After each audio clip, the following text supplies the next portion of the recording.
So this afternoon we want to look at the bigger picture of the sanctuary. Итак, сегодня мы хотим посмотреть на более широкую картину святилища. Usually when you talk to people about the doctrine of the sanctuary, they start with the sanctuary of Moses. Обычно, когда вы говорите с людьми о святилище, о доктрине святилища, то начинают все со святилища Моисея. And occasionally they will go to the temple of Solomon. Вот. И, может быть, доходят иногда до храма Соломона. And they will talk about what each piece of furniture represents in the plan of salvation. Говорят о том, что представляет собой, что означает каждая деталь святилища в плане спасения. And we will get to that subject the next hour. Ну и в следующий час мы с вами тоже коснемся этих вопросов. But I believe before you can go to that subject, you need to see the bigger picture of the sanctuary. Но прежде чем мы подойдем к этому вопросу, нам нужно, думается мне, увидеть более широкую картину святилища. We want to talk about the beauty of the Lord in the sanctuary. Мы будем говорить о красоте Господней во святилище.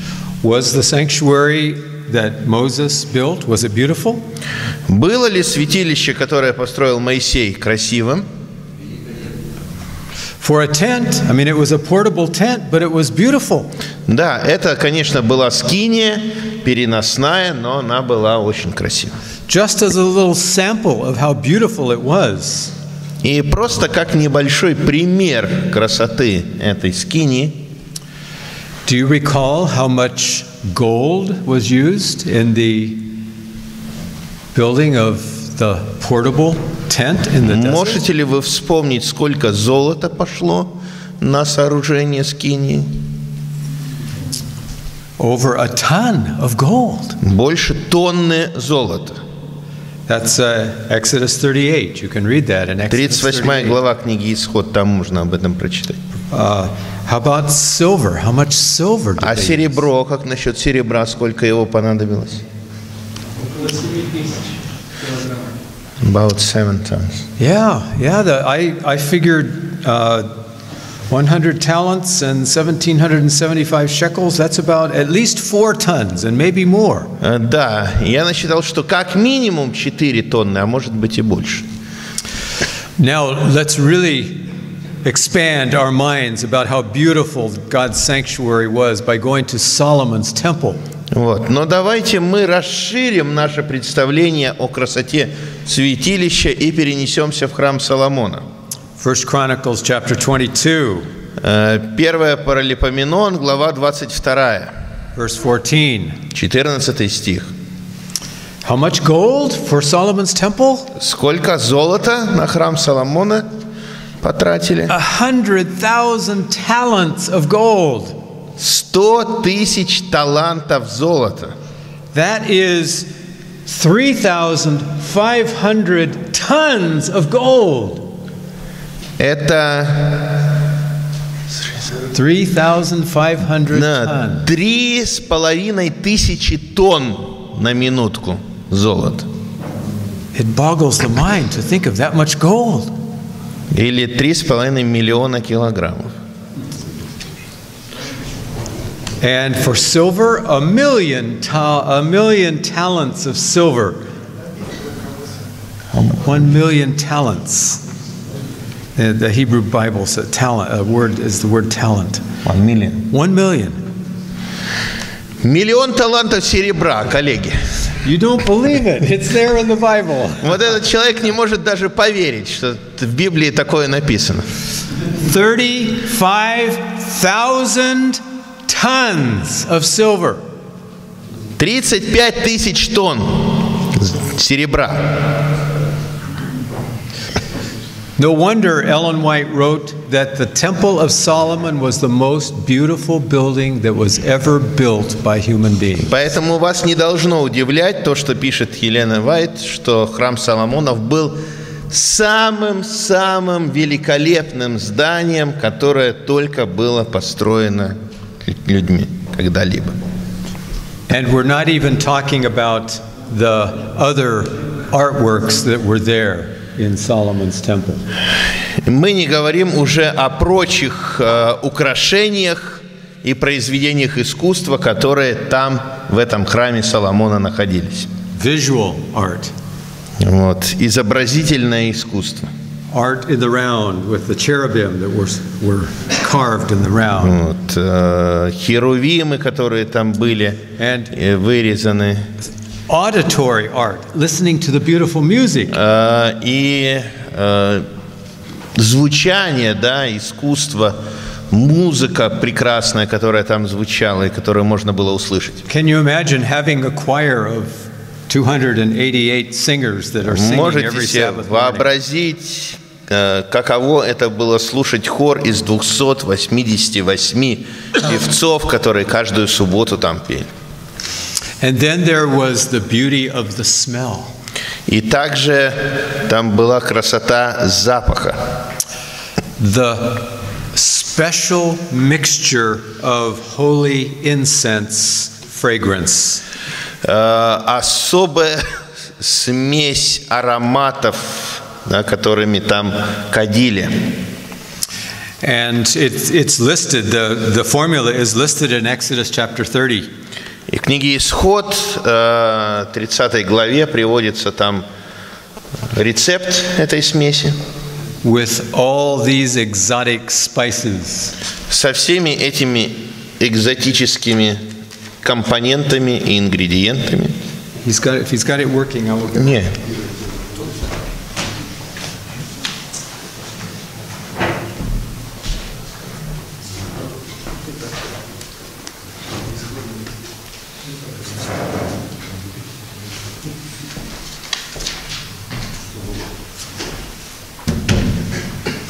Okay, it's working? Yeah. Wonderful. All right, then I will move this away. Keep this here.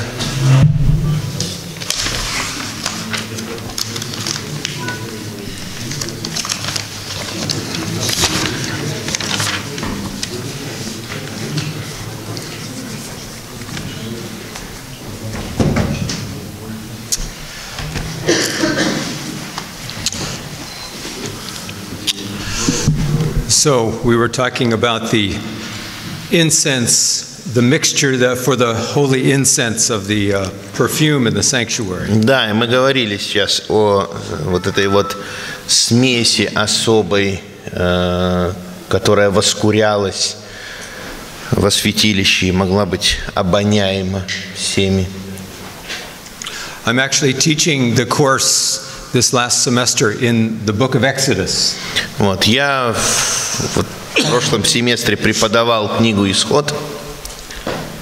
And so I ordered all of these exotic spices that are mentioned in Exodus chapter 30. И я рассортировал вот все вот эти экзотические ингредиенты из 30 главы книги «Исход».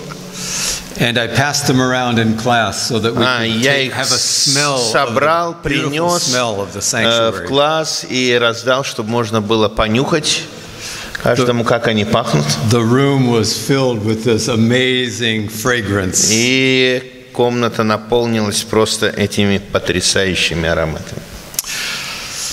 So we have all of this breathtaking beauty in the earthly sanctuary. И вот у нас вся вот эта вот дух захватывающая красота присутствовала в земном святилище. But in this particular time together, I want us to go back beyond Solomon, beyond Moses, further back in time. Но мне хотелось бы, чтобы мы с вами пошли дальше, чем просто храм Соломонов, дальше, чем скиния Моисея, назад во времени. As we will see during the next hour, the earthly sanctuaries of Moses and Solomon were a miniature model of the heavenly original. Потому что, как мы дальше с вами увидим, И святилище Моисеева, и храм Соломонов, они были просто миниатюрными моделями небесного оригинала. So during this session, I want us to stretch our minds, go back in time to the original sanctuary. И поэтому сейчас мне хотелось бы, чтобы мы с вами напрягли наше воображение и отправились назад во времени к первоначальному святилищу. So find this slide. How far back in time? You see it? Okay. Okay, I'm going to put this over here so you can see it easier. Yeah, here it is. Okay. Now, we're acquainted with the concept of the heavenly sanctuary in the Old Testament and in the New Testament. Мы знакомы, конечно, с вами с концепцией небесного святилища и в Ветхом Завете, и в Новом Завете. But have you ever thought about this question? When did the heavenly sanctuary originate? Но вы задумывались когда-нибудь над таким вопросом? Когда вообще появилось небесное святилище? Did the heavenly sanctuary exist before sin in the universe? Существовало ли небесное святилище до появления греха во Вселенной? Yes or no? Да или нет? Yes? Да. Okay, for those of you who say yes, where in the Bible do you find evidence that the heavenly sanctuary existed before sin in the universe? Хорошо, те из вас, кто считает, что да, существовало, где в Библии вы можете найти подтверждение тому, что небесное святилище существовало до появления греха во Вселенной?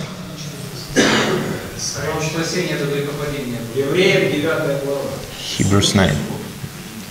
Okay, does Hebrews 9 take us back before sin to describe the sanctuary? Говорит ли Евреям 9 глава о времени до грехопадения, когда описывает святилище? Maybe by implication. Возможно, по аналогии мы можем так сказать. What passages do you use to talk about the rise of evil in the universe? Какие отрывки вы обычно используете, когда говорите о появлении зла, появлении греха во Вселенной? Ezekiel 28. Okay. Ezekiel 28.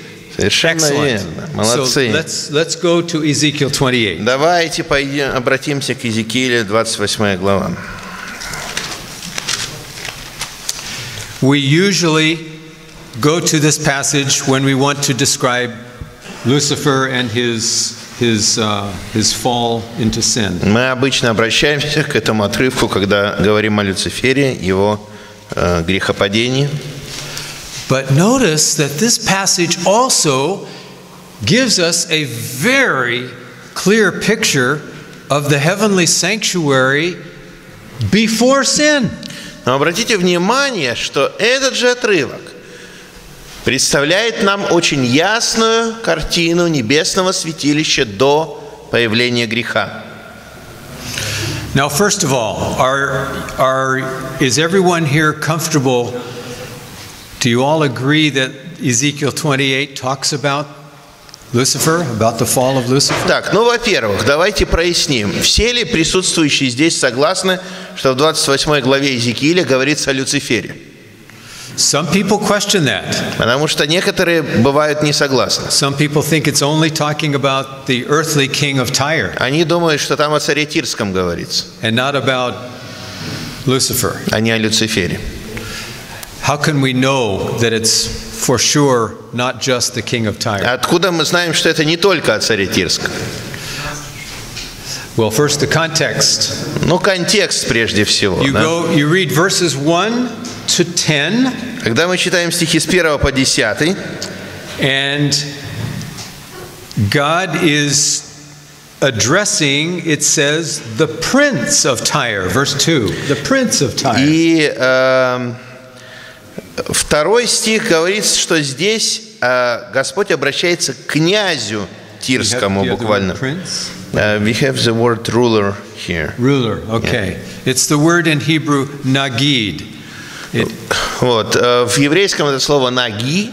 And this there is in Hebrew the Nagid, who is the lesser ruler. Вот. Наги – это немножко такой правитель второго уровня. And then you have the Melech, who is the king. А есть еще Мелек, это царь, он самый главный. So here's the Melech, the king, and then here is the prince, the lesser ruler. То есть Мелек, это царь, а есть Наги, это князь. And these first 10 verses are talking about the Nagid. И вот первые 10 стихов, они говорят о князе, The earthly ruler. о земном правителе.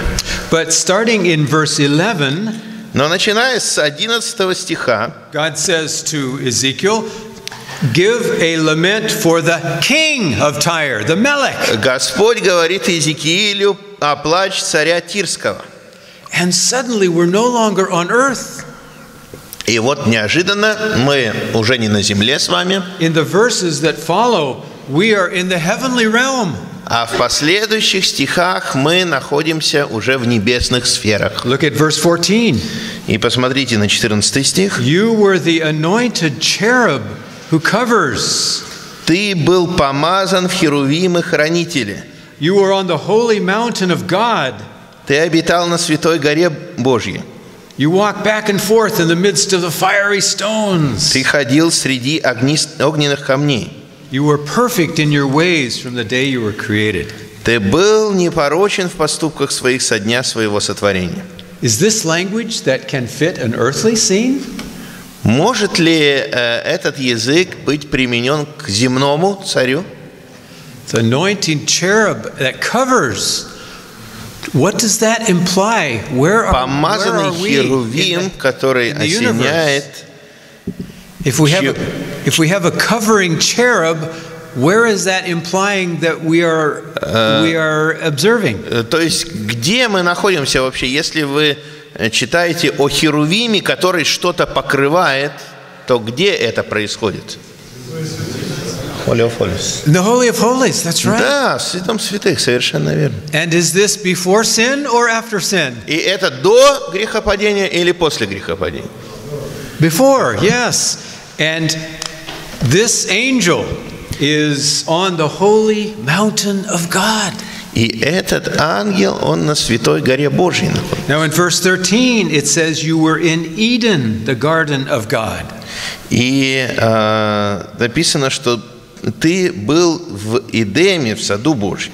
This is not earthly Eden on earth. Это не земной Эдем, на земле где-то находящийся. This is before the earth was even created. Это еще до того, как земля была сотворена.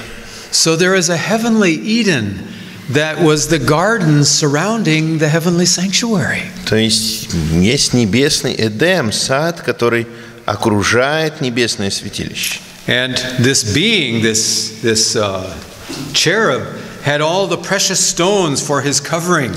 Это существо небесное, этот херувим, он имел вот все эти драгоценные камни в своем одеянии. These are the same precious stones that were on the breastplate of the high priest. Это те же драгоценные камни, которые на перстнике, нагруднике первосвященника находились. So this covering cherub had a special status in the heavenly sanctuary. То есть у этого херувима был особый статус в небесном святилище. And it's specifically at the end of verse 13 it says the workmanship of your timbrels and pipes was prepared for you on the day you were created.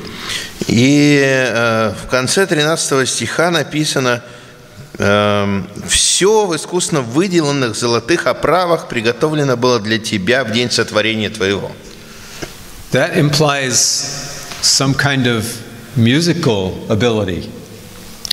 И здесь текст оригинальный, он подразумевает определенные музыкальные еще способности. Some have even suggested the pipes were his vocal cords. Потому что там идет речь в оригинале о трубах, о духовых инструментах, и некоторые даже предполагают, что речь идет о его голосе, о его голосовых связках. Ellen White says that Lucifer was the choir director in the heavenly choir. И Эллен Уайт пишет о том, что Люцифер руководил небесным хором. And I think it's implied right here in this verse. Я думаю, что это подразумевается здесь, в 13 стихе. So let's see the language that we have in Ezekiel 28. То есть давайте обратим внимание на тот язык, который используется в 28 главе Иезекииля. Verse 12, Eden, the garden of God. 12 стих, Эдем, Божий сад. Verse 14, the anointed cherub who covers. Помазанный херувим в 14 стихе, который осеняет. The holy mountain of God. Святая гора Божья. And then verse 15, perfect in all your ways. И 15 стих, совершенный во всех путях или непорочный во всех поступках. So this is before sin. Это все до появления греха. This is the sanctuary setting in heaven.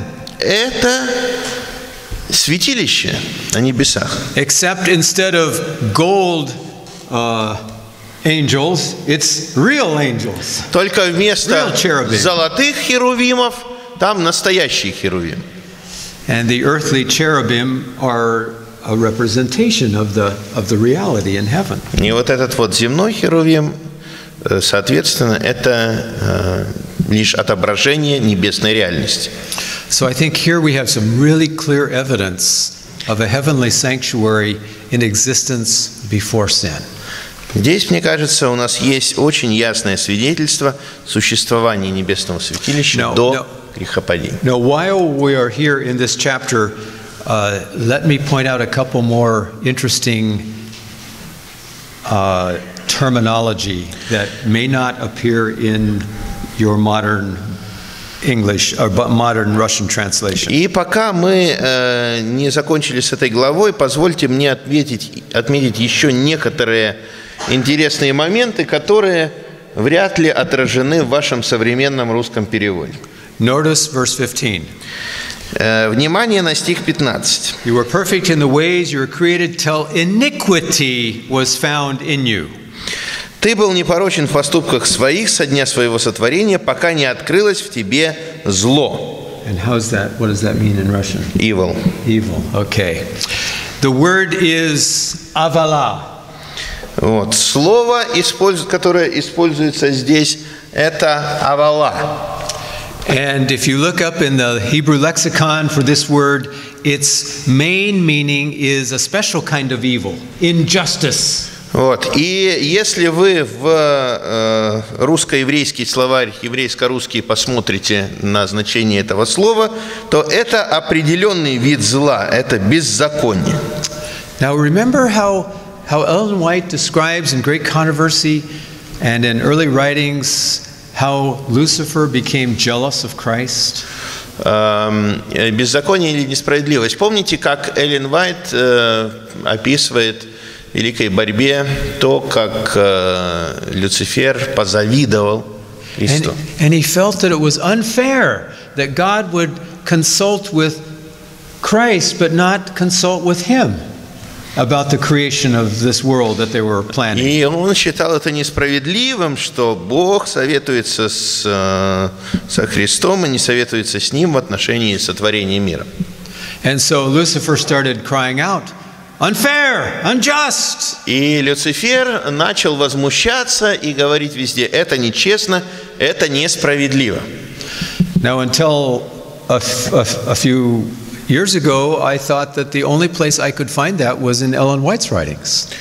И в принципе долгое время я был убежден в том, что единственное место, где можно эту идею встретить, это труды Эллен Уайт. But here we have this injustice that arises inside of this angel.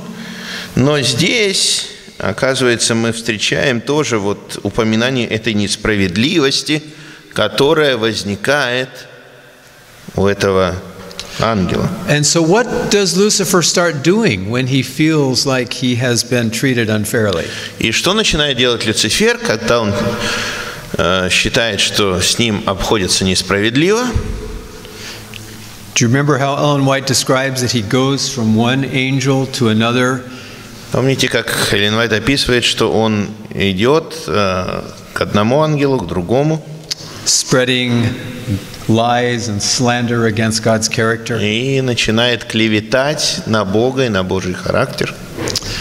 Oh, for years I wished I could preach that in my evangelism, but I had to quote Ellen White, and I couldn't preach from Ellen White in public evangelistic meetings. И я мечтал в течение многих лет, мне так хотелось проповедовать об этом во время моих евангельских программ, но мне бы тогда пришлось цитировать Эллен Уайт, а я не мог на основании духа пророчества проповедовать на евангельской программе. And then one day I was reading this text in the Hebrew original. И вот однажды открыл я еврейский оригинал, читаю 28 главу Иезекииля. And I found in verse 16 this very fascinating Hebrew word. Дохожу до 16 стиха и обнаруживаю вот это интересное еврейское слово. By the abundance of your trading, you became filled with violence within. Велика была твоя торговля, и оттого преисполнился ты изнутри беззаконием. The word is rekula. Do we have it here? И здесь используется другое слово рекула. And do you have their trading? Нет. Okay. It means trading, that's right. Да, оно означает торговля. But when you look again in the Hebrew lexicon, но когда вы снова берете еврейско-русский словарь, it can refer to one of two kinds of trading. то оказывается, что вот это вот слово относится к одному из двух видов торговли. It can be trading goods like pots and pans and food. То есть это может быть торговля в прямом смысле, да, когда вы какие-то товары продаете. Or the lexicon says it can be trading, it can be going from one person to another to trade words of gossip. Или же говорит нам словарь, вот это вот слово может означать, что вы ходите от одного человека к другому и разносите сплетни. Interesting, huh? Интересно, правда же? This word is used in the first part of Ezekiel 28 also. Это слово также используется в первой части 28 главы Иезекииля. And as you probably know, Tyre was the most famous city for its trading. It sent its ships to trade in goods all over the world. И как вы без сомнения знаете, Тир был известен своей торговлей.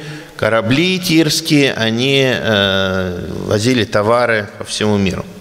But when you get to the middle part of Ezekiel, it's hard to imagine Lucifer trading pots and pans in heaven. Но когда вы подходите к середине 28 главы, очень сложно себе представить Люцифера, торгующего в разнос горшками и кастрюльками на небесах.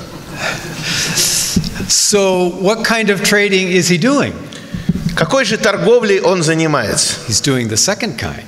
Он занимается вот этим вторым видом. He's going about from one angel to another to spread gossip and slander about God. Он ходит от ангела к ангелу и разносит сплетни и клевещет на Бога. You can show that right from the Hebrew text. You don't need to go to the book Great Controversy. Вы прямо на основании еврейского текста можете об этом говорить, и даже нет необходимости обращаться к великой борьбе для этого. We can preach this in our evangelistic series Вы about the можете на way evil евангельских started. программах это все проповедовать. So you can add the next line, slander. It's off the chart. Okay. Да. Вот, то есть это торговля или клевета. So here we have a picture of the heavenly sanctuary on the holy mountain of God. Итак, далее. Здесь у нас картина небесного святилища на Святой горе Божьей. Now, we have a parallel passage, as you know, the twin to Ezekiel 28 У нас is есть Isaiah параллельный 14. отрывок, как вы знаете, к Иезекиилю 28 главе, это Исайя 14. But before we look at Isaiah 14, let me ask you another question. Но We're прежде stretching our чем minds. мы перейдем к 14 главе Исаии, позвольте мне еще один вопрос вам задать. Why is there a need for a heavenly sanctuary before sin? А зачем вообще небесное святилище нужно до появления греха? Christ doesn't need to mediate for our sins. Христу не нужно там ходатайствовать за наши грехи. There is no plan of salvation that needs to be worked out. Нет плана спасения, который реализовывался бы в этот момент. So why the sanctuary? Зачем тогда святилище до греха? I believe Isaiah 14 gives us the answer. И я уверен, что 14 глава Исаии дает нам ответ на этот вопрос. Starting with verse 12. Начиная с 12 текста. How are you fallen from heaven, O Lucifer, son of the morning? Как случилось, что пал ты с небес, утренняя звезда, сын зари? So, and then it goes on. How are you cut down to the ground, you who weaken the nations? Попиравший народы, сам повержен в прах.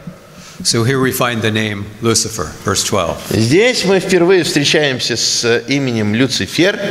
He's the same being as the anointed cherub, the covering cherub in Ezekiel 28.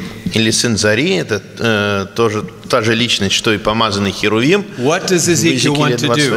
What does Lucifer want to do here? И что же хочет Люцифер здесь сделать? Verse 13, you have said in your heart, I will ascend into heaven, I will exalt my throne above the stars of God, I will also sit on the mountain of the congregation on the far sides of the north. Стих 13 нам об этом говорит. «Говорил ты в себе, поднимусь в небеса, выше звезд Божьих вознесу свой трон, воссяду на горе, где сходятся боги, на дальней северной горе». And verse 14, I will ascend above the heights of the clouds, I will be like the Most High. «Поднимусь в заоблачную высь, уподоблюсь Всевышнему». I, 5 times. Я. 5 раз. Lucifer, in his pride, lifted up, wanting to be like God. Люцифер и его гордость. Он хочет быть подобен Богу. But right in the middle of these 5 expressions of his pride, we find a line that tells us about the sanctuary. И между вот этими 5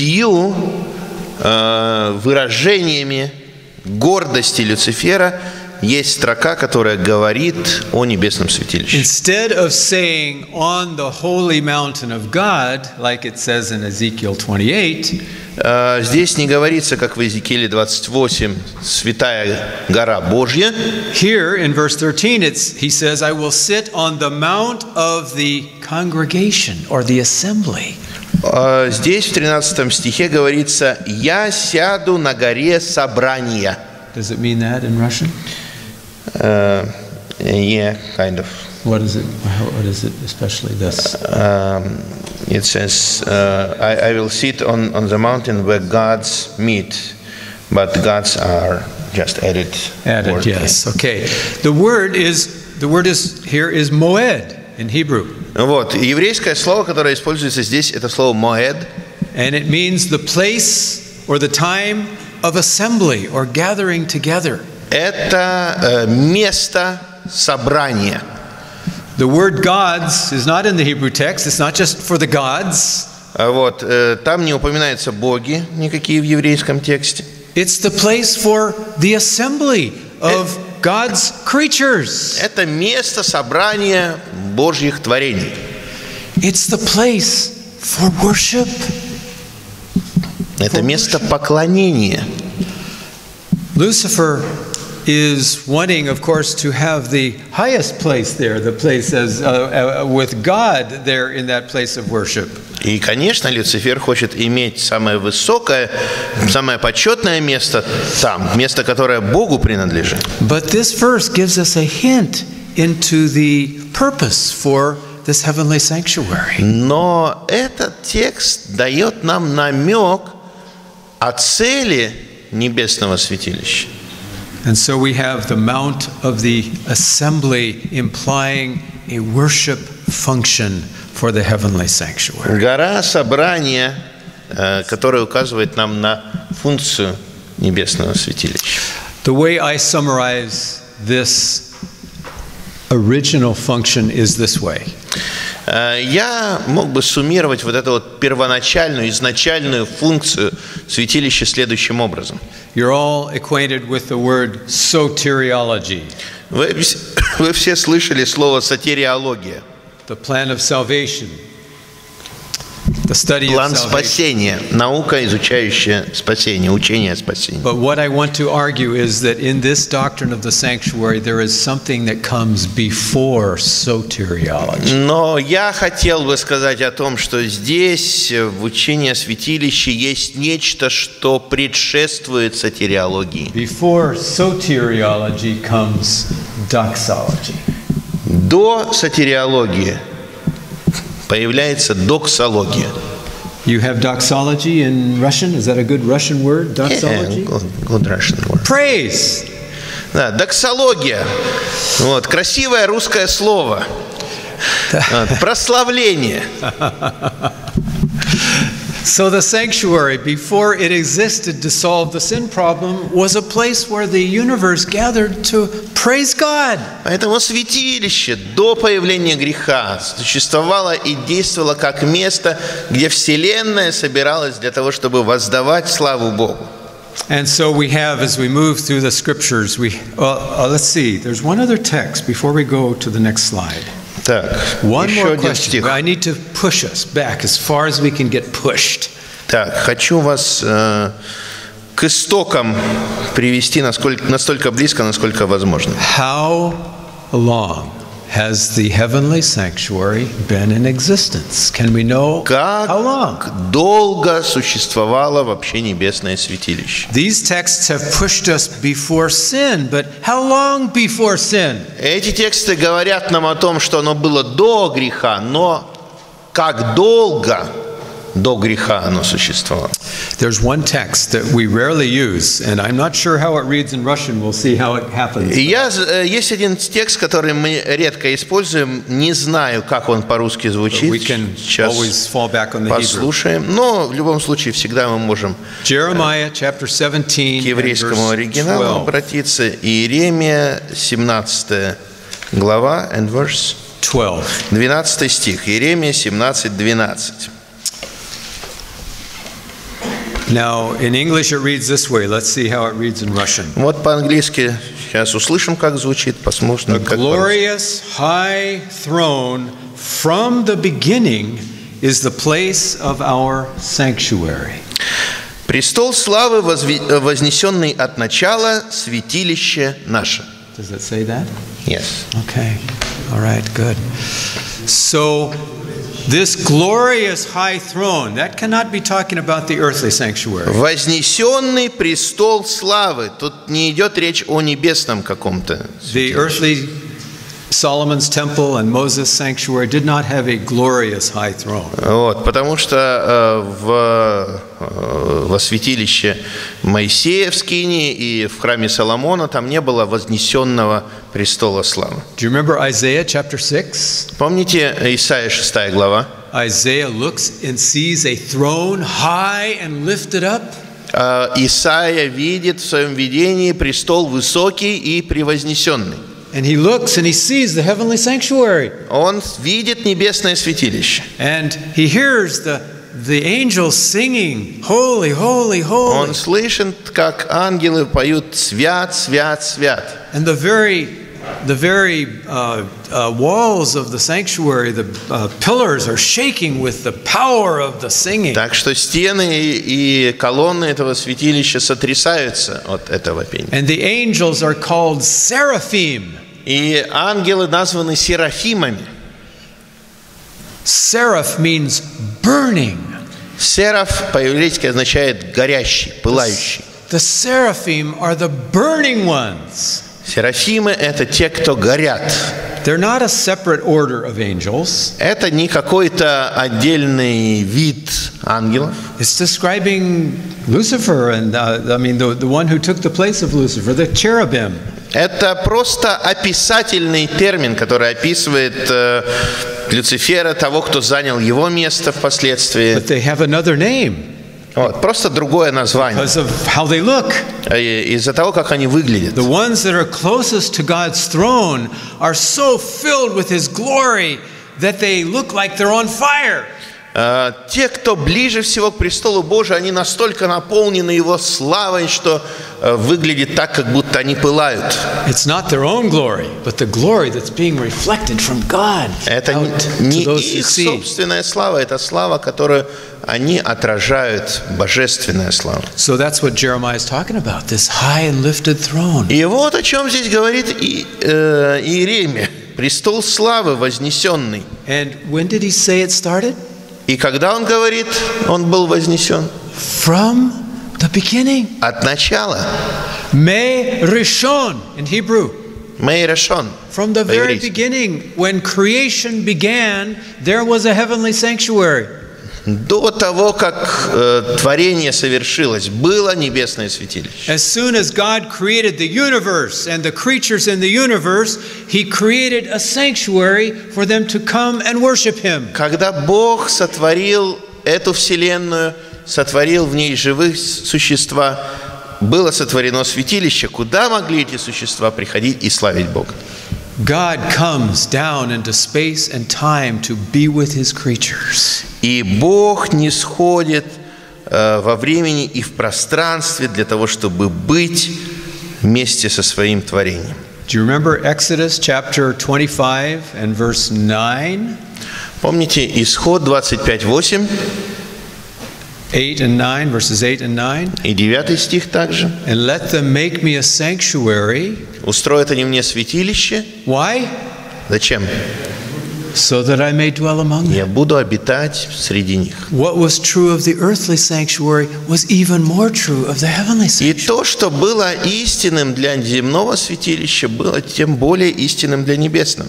God Himself made this heavenly sanctuary so that the whole universe could come and be with Him. Бог сам устроил это небесное святилище для того, чтобы вселенная могла быть с Ним. And we see glimpses of this all through the Old Testament. И мы видим проблески этой идеи во всем Ветхом Завете. There are 43 different Old Testament passages that refer to the heavenly sanctuary. Есть 43 отрывка в Ветхом Завете, которые ссылаются на небесное святилище. And at least 35 New Testament passages. И как минимум 35 отрывков в Новом Завете. I remember when I was doing my doctoral studies, my professor, Dr. Hazel, asked me to write a paper on the heavenly sanctuary in the Old Testament. Я помню, когда я учился на докторской программе, мой преподаватель, доктор Хазел, попросил меня написать работу о святилище в Ветхом Завете. And I knew that Daniel 7 was a chapter that described the heavenly Небесное святилище в Ветхом Завете. Но я знал, что в 7 главе Даниила описывается небесное святилище. And Isaiah 6. В Исаии 6 главе еще. But I couldn't think of any others. Но больше ничего в голову как-то не приходило. And I wondered, how can I write a 25-page paper on this subject? И я думал, где мне вообще взять на 25 страниц работы материал, чтобы написать. And 70 pages later, и затем 70 страниц спустя I found dozens of passages. Я обнаружил буквально десятки отрывков. You don't have the word dozen, do you, in Russian? We do, but we don't use it too often. Okay. I'm learning a lot about things words not to use here, so that it doesn't cause problems to Десятки. Okay, so there were so many that a doctoral student from Brazil decided to write his whole dissertation on the heavenly sanctuary in the Old Testament. Так много, что один студент из Бразилии решил целую диссертацию написать о небесном святилище в Ветхом Завете. And he wrote 400 pages. И 400 страниц он написал на эту тему. 43 passages. Исследуя эти 43 отрывка. And now there's another Brazilian who's writing on the 35 New Testament passages on the. А другой бразилец написал на 35 отрывков Нового Завета. And he's finding them in places I never dreamed are talking about the heavenly sanctuary. Вот. И he's finding texts that refer to the heavenly sanctuary in places I never thought. Да, и он нашел такие тексты там, упоминающие о небесном святилище, о которых я даже не думал, что вообще. это как-то связано. So in just a couple minutes we're going to take our break. Значит, через несколько минут мы отправимся на перерыв. But Просим сохранять терпение. I want us just to think about one more concept of the heavenly sanctuary. Вот. Прежде чем мы это сделаем, давайте подумаем еще об одной важной концепции, связанной с небесным святилищем. So slip through a few passages to this. Так, пропустим мы кое-что. The Bible calls the sanctuary God's house. Библия называет небесное святилище домом Божьим. We read in Psalm 27, David wanted to be at the house of the Lord. Мы читали в 26-м псалме, что Давид хотел пребывать в доме Господнем. And in fact, the word in the Bible for temple is actually hechal. И в еврейском, когда говорится о храме, используется слово «хейкаль», which means great house, big house. Великий дом.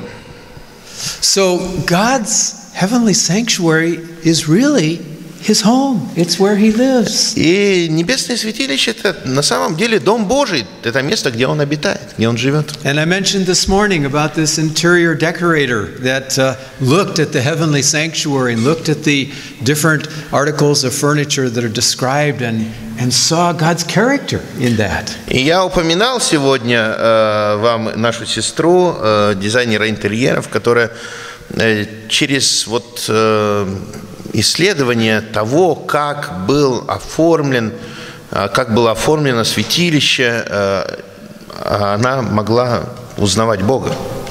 Now, I don't know what the heavenly sanctuary looks like. Exactly. Я не знаю, как выглядит небесное святилище. My teacher, Dr. Hazel, came to class one day and said, I know what the heavenly sanctuary looks like. I've just found out. Один раз преподаватель мой, доктор Хазель, вошел в класс и возгласил: «Я знаю, как выглядит небесное святилище. Я обнаружил это. Хотите узнать?» So he kept teasing us for 10 minutes. Он нас дразнил минут 10, наверное. And he finally told us the answer. И наконец он дал нам ответ. The heavenly sanctuary is made out of Небесное святилище сделано из heavenly stuff. Небесного материала. That's all the better I can do. It's real. Вот. Ну, это вот в самом таком лучшем приближении, то, что можно сказать. It's a spatio-temporal reality. Оно реально, это особая временная реальность. Not just a platonic abstraction. Не просто некая платоническая абстракция. But, as Ellen White puts it, it's far more vast and glorious than we can possibly even imagine. Но, как пишет об этом Эллен Уайт, это нечто намного более величественное, чем мы можем себе вообразить. And let's go to the last. Let's see. I don't even know if we're going to go here. I don't think we're going to go there. So let's just stay here. So God created this beautiful place in the heavens for the universe to come to worship Him. Бог создал это прекрасное место для того, чтобы Вселенная могла поклоняться им. And I don't know how to quite imagine it. Я не знаю, как вообразить себе все это. Ellen White encourages us to use our sanctified imagination to what it might look like. Эллен Уайт нас побуждает использовать освященное воображение для того, чтобы представить So I think of the table of showbread. Вот, я думаю о столе для хлебов предложений. What is the equivalent up in heaven? Что там на небе? What's a table for with bread on it and wine and grape juice? What's it for? Для чего этот стол с хлебом, с виноградным соком? It's a place to eat, right? Это место, где можно есть. It's a dining room table for guests to come and gather around. Это обеденный стол для гостей, которые должны собраться и вкушать. Could the original be that table miles long that Ellen White saw in the book Early Writings, where all the redeemed will gather around that table and have glorious fruit and food on it? Может ли быть этот стол огромный, длинный стол, о котором пишет Эллен Уайт в книге «Ранние произведения», за которым соберутся все искупленные для того, чтобы вкушать пищу в Царстве Небесном. I don't know. We'll have to wait and see. Я не знаю. Подождем, увидим. But I'd like us to capture the idea that the heavenly sanctuary is a friendly place. It's God's home. Но мне хотелось бы, чтобы мы с вами восприняли вот эту мысль, что небесное святилище – это дом Божий, это уютное такое место для нас. And even more, according to the Bible, it's one day soon going to be our home. И более того, согласно Священному Писанию, однажды и уже скоро это будет наш с вами дом. I'm sure John Pauline shared with you about how in Revelation 21 that the whole New Jerusalem will be the shape of a cube. Did he get into that? Уверен, что доктор Паулин не забыл упомянуть вам о том, как в 21 главе книги Откровения весь Новый Иерусалим, он имеет кубическую форму. Did he mention that? Он сказал об этом? Yes. And so really the heavenly sanctuary will come down to this earth and will be the New Jerusalem. И воистину небесное святилище сойдет с небес на эту землю и будет Новый Иерусалим. We will have homes in the New Jerusalem. И у нас будут дома в Новом Иерусалиме. So we will have homes in the most holy place of the universe. И у нас будут дома во святом святых всей вселенной. So think about John chapter 14 verses 1 to 3. Подумайте о Евангелии от Иоанна, 14 глава, с 1 по 3 стихи. In my Father's house. В доме Отца моего. Where's that? Где это? Heavenly sanctuary. Небесное святилище. Are many rooms. Обителей много. And I'm preparing a place for you. И я иду приготовить место вам. Jesus is preparing a home for me as one of the priests and kings in the universe, that we will live in the Holy of Holies. Господь готовит место для меня, как для одного из царей и священников во святом святых вселенной. So as we move now and take our break, I want you to keep this larger picture in mind of the heavenly sanctuary as a place of doxology. И когда мы сейчас пойдем на перерыв, я хотел бы, чтобы вы не теряли из вашего сознания вот эту вот широкую картину небесного святилища как место прославления. And next hour we will look at its soteriology. А в следующий час мы поговорим все-таки о сотириологии.